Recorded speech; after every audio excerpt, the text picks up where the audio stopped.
How's it going, everyone? It's your boy Big D here. I just saw the Bethesda E3 2015 press conference, which kicks off E3.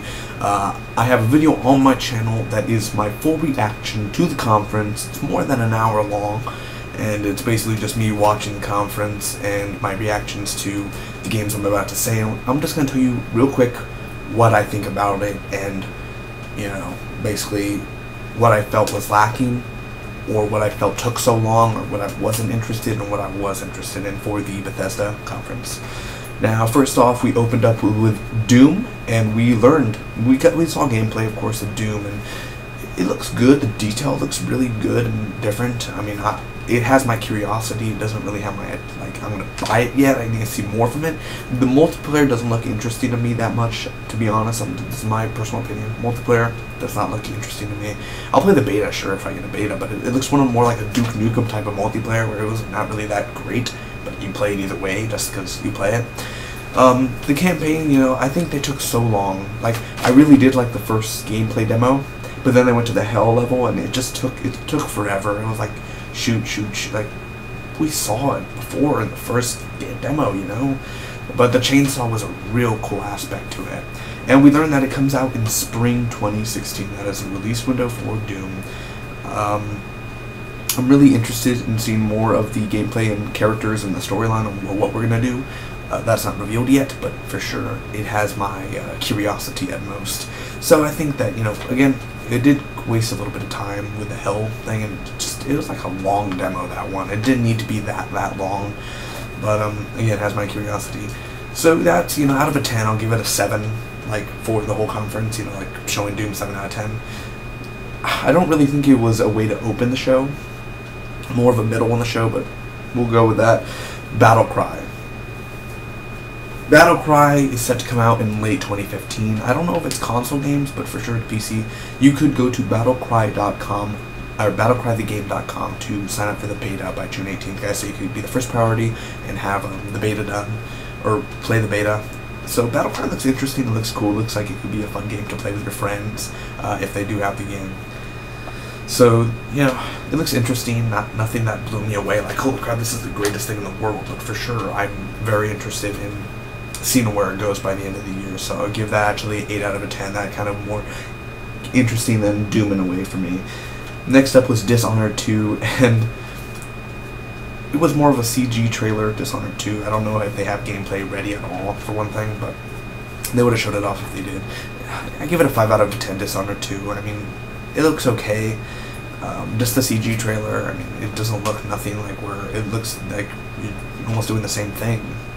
That you're a girl now, which is not a bad thing. I like that we had a girl character. I was like, okay, yes, finally. That's really cool. But then they announced the definitive edition, and there, nobody clapped or nothing. Everyone was just kind of like, shit, another definitive edition. We don't need a definitive Dishonored edition.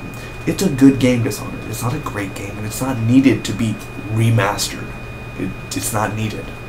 Tomb Raider was not needed to be a definitive edition either. There's 10, 15 definitive editions that are not needed. Now, Gears of War Remastered, that's needed. This, not needed. But I'm just saying, I hate that whole Dishonored. So, like, that was just a waste. Except the trailer. 4.2 looks interesting, but nothing where I need to see gameplay soon. But let them do their thing. I'll see more content later on Gamescom or E3 2016. For sure, we'll see it probably by the VGAs, like gameplay. Now, the Elder Scrolls, they did, like, online. They showed a few additional content. That looked okay. I don't play it online, the Elder Scrolls Online. I just don't have enough money to buy it right now, like the game, the copy. But they did show the Elder Scrolls Legends, and I'm honestly not going to use that, so it doesn't really matter to me. That was kind of a waste. I love the Elder Scrolls. I love Skyrim, and I haven't played Oblivion yet. I heard it's really good, but also some people say it's really boring. So we'll see where that goes from there. But the whole Elder Scrolls thing, the online looked cool, but the Legends, I don't care. Waste of time for me. Waste of space. Now we go to Fallout 4, and they do have the Fallout 4 app. They actually made a real Pip-Boy and everything. If you saw the conference, you know what it is. Fallout 4 was the best thing about the whole conference, and that is a no-brainer, and that's not even a surprise. It was awesome. Todd Howard is the man, and It's amazing. I don't even know what to say. Everything that they announced, fantastic. And yeah, Fallout 4 is 10 out of 10 because the gameplay they showed, the trailer, the explanation, we learned a lot more. They've been making this game for 4 years now, and it releases November 11th, 2015. So what? July, August, September, October, November. 5 months away from Fallout 4, guys. Get ready. Pre-order your Bethesda games now. Till next time. I really enjoyed this Bethesda conference. I'm going to end up giving this... slowly. I'm going to give this conference out of a grading. I'm going to grade Microsoft. I'm going to grade EA. I'm going to grade Ubisoft and Sony. So I'm going to end up giving Bethesda I want to slightly giving them a B+. I'm giving them a B+ for this year on what they showcased. They didn't mention Wolfenstein one bit or The Evil Within. Now, I didn't expect new content or nothing. I didn't, but they didn't mention, hey, Wolfenstein, or hey, The New Order, or not New Order. The Evil Within. They didn't explain it one bit. They weren't like, hey, earlier this year, Evil Within. Nothing like that. They didn't mention it one bit, so I was kind of bummed by that. But again, Doom looks pretty good. Battlecry, okay. Dishonored 2, Elder Scrolls, Fallout 4, come on now. You know me. Anyway, B+, guys. Let's see what Microsoft, EA, Ubisoft, and Sony do next. Will Bethesda come out on top? Most likely not, but most likely you're just gonna have to wait and see. Watch my Confrence reaction and my Microsoft reaction soon coming this week. Sony reaction, Ubisoft reaction, much more. Spock with you always.